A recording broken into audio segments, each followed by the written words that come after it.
Good morning to all of you. I am Shubham Yadav. तो आज एक बार फिर से आप सभी लोगों का मैं क्रॉस एग्जामिनेशन एकेडमी में स्वागत कर रहा हूं। तो जैसा कि आप सभी लोग जानते हैं कि हम लोग पढ़ रहे हैं, चैप्टर का नाम है पौधों में जनन। ठीक है, क्या नाम है? पौधों में जनन। उसके अंतर्गत कुछ हम पढ़ चुके थे। जैसा कि आप सभी लोग जानते हैं कि जनन कितने प्रकार होता है? दो प्रकार का होता है। एक अलैंगिक जनन था भैया, ठीक है, क्या था? एक अलैंगिक जनन था और दूसरा क्या था? लैंगिक जनन। ठीक है, जिसके अंतर्गत भैया हम लोग अलैंगिक जनन को पढ़ चुके थे बखूबी तरीके से। अब आज हम लोगों की पढ़ने की बारी है लैंगिक जनन की।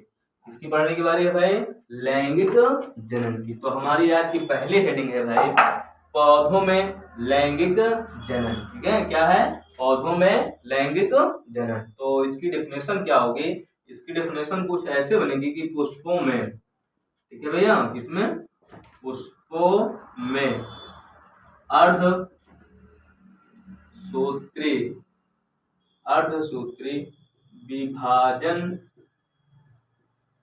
विभाजन के द्वारा युग्म युग्म मनज युग्मनजों या युग्मनज का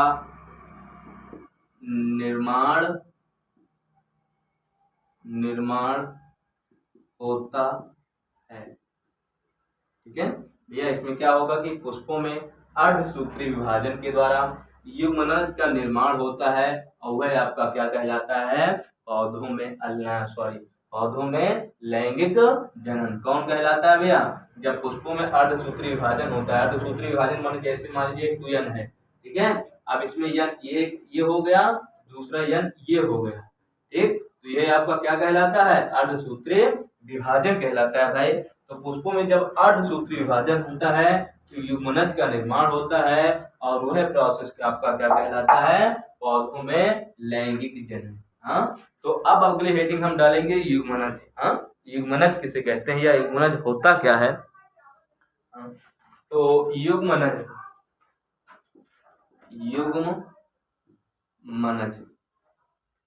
युग्मनज क्या होता है भाई? कि यह एक प्रकार क्या है कि देखो, जब नर पौधा या मादा पौधा दोनों आपस में संभोग करते हैं या दोनों आपस में मिलते हैं भैया, तो क्या होता है? युग्मनज का निर्माण होता है। ठीक है, कब होता है भैया? कि जब नर पौधा तथा मादा पौधा दोनों आपस में मिलते हैं तो वह क्या होता है? युग्मनज का निर्माण होता है। ठीक है, या दूसरे अगर हम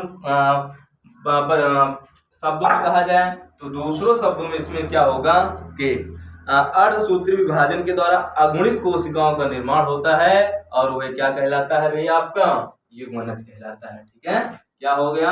अर्धसूत्री विभाजन के द्वारा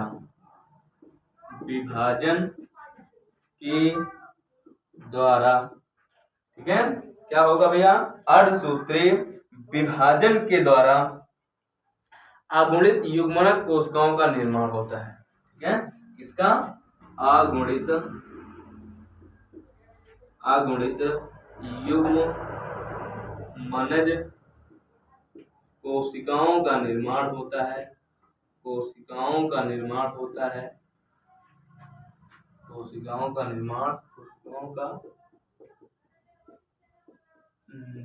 होता है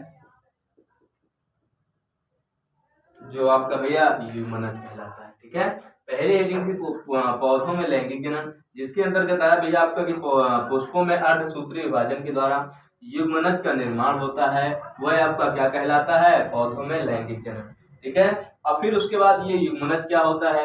युग्मनज ये होता है भैया कि अर्धसूत्री विभाजन के द्वारा, कैसे? अर्धसूत्री विभाजन के द्वारा अगुणित युग्मनज कोशिकाओं का निर्माण होता है, वह क्या कहलाता है? आपका युग्मनज कहलाता है। समझ में आई बात? क्या कहलाता है? युग्मनज कहलाता है। अब भाई जो ये युग्मनज होता है यह दो प्रकार का होता है। कितने प्रकार का होता है? दो प्रकार का होता है। पहला होता है भैया नर कोशिका, दूसरा होता है मादा कोशिका। युग्मनज जो होता है भैया वो आपका दो प्रकार का होता है। ठीक है, युग्मनज जो होता है वो आपका दो प्रकार का होता है। पहला होता है भैया नर और दूसरा होता है मादा। ठीक है, क्या होता है, पहला नर होता है आपका और दूसरा क्या होता है, मादा होता है।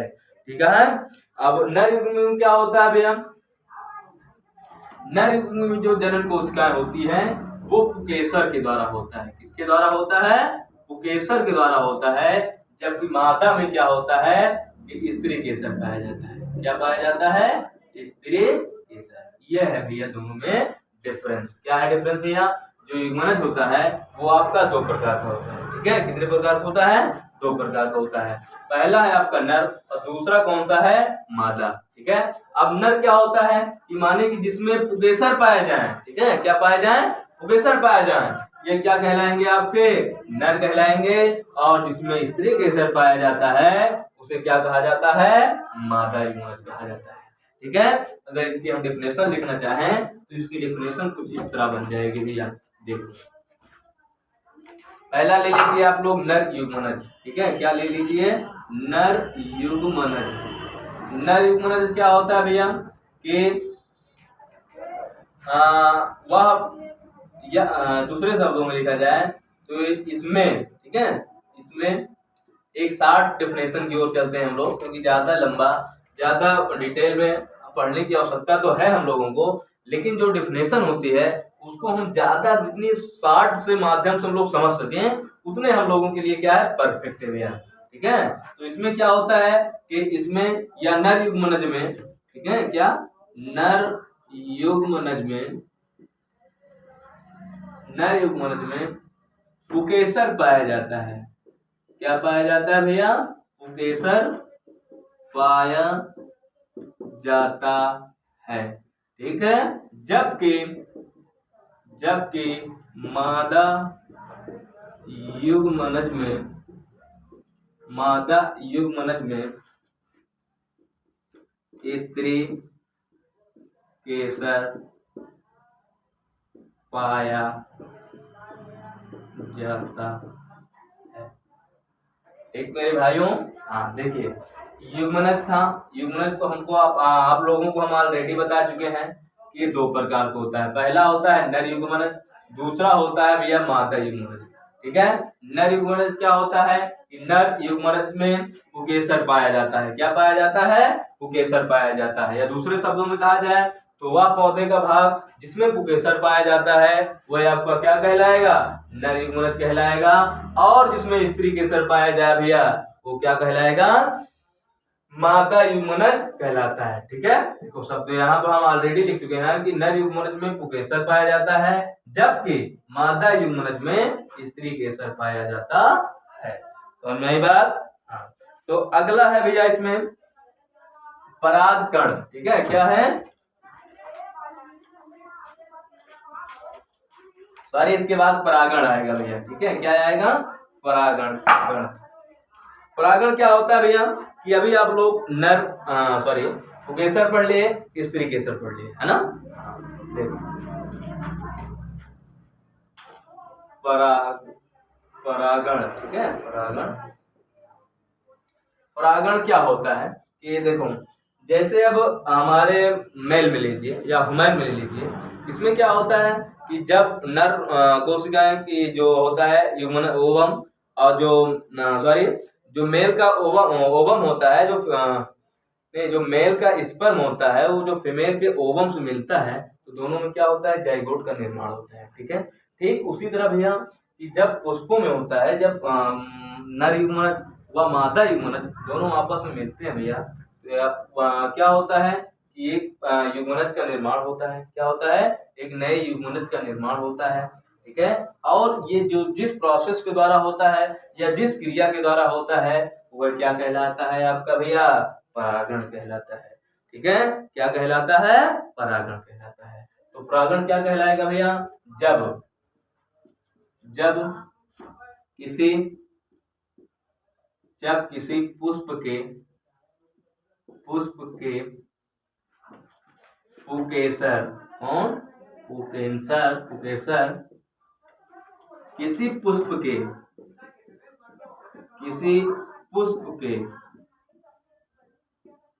पुष्प के वर्तिकाग्र के द्वारा वर्तिकाग्र के द्वारा स्त्री केसर में पहुंचता है, स्त्री केसर में पहुंचता है, तो यह विधि परागण कहलाती है, परागण कहलाती है। ठीक है भाई लोग। हाँ देखो परागण क्या हुआ, परागण यह होता है भैया कि जब किसी पुष्प के, ठीक है किसके भैया, पुष्प के पुकेसर, हाँ किसी पुष्प के पुकेसर, किसी पुष्प के, हाँ किसी पुष्प के ले लीजिए या उसी के में ले लीजिए कि उसी किसी पुष्प के वर्तिकाग्र के द्वारा स्त्री केसर में पहुंचता है। ठीक है किसके द्वारा, वर्तिकाग्र के द्वारा। अभी हम आप लोगों को बाकायदे फिगर बनवाएंगे और समझाएंगे कि कौन किसमें क्या काम होता है। ठीक है भाई। हाँ तो फिलहाल हम इस पर ध्यान देंगे कि जब किसी पुष्प के पुकेसर किसी पुष्प के वर्तिकाग्र के द्वारा स्त्री केसर में पहुंचता है भैया, तो यह विधि आपकी क्या कहलाती है, परागण कहलाती है। और यही बात क्या कहलाती है, परागण कहलाती है। कौन सी कहलाती है, नर युग्मनज के पुकेसर जब मादा युग्मनज के स्त्री केसर में पहुंचता है भैया, तो वह क्या कहलाता है, आपका परागण कहलाता है, वो सॉरी परागण कहलाता है। समझ में आई बात। अब अगली हेडिंग है भैया निषेचन। क्या है, निषेचन है। तो निषेचन क्या होता है भाई, चलिए देखते हैं, निषेचन की ओर बढ़ते हैं।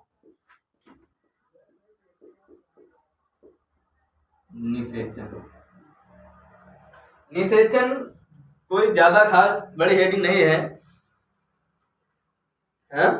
इसमें क्या होता है भैया, निषेचन में कुछ इस तरह होगा कि आपकी जो नर कोशिका है, क्या है, नर कोशिका, ठीक है, और मादा कोशिका, ये आपकी क्या कहलाता है भैया, जब दोनों आपस में मिल जाते हैं और एक नए, ठीक है, एक नए कोशिका का निर्माण कर लेते हैं, वो क्या कहलाने लगता है भैया, निषेचन कहलाता है। क्या कहलाता है, निषेचन कहलाता है। ठीक है, देखो जब नर और लिख लो यहाँ पर, नर और मादा के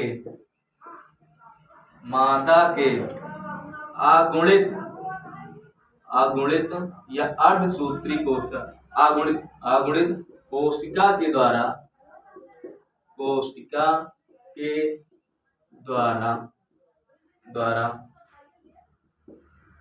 एक गुणित कोशिका का निर्माण होता है,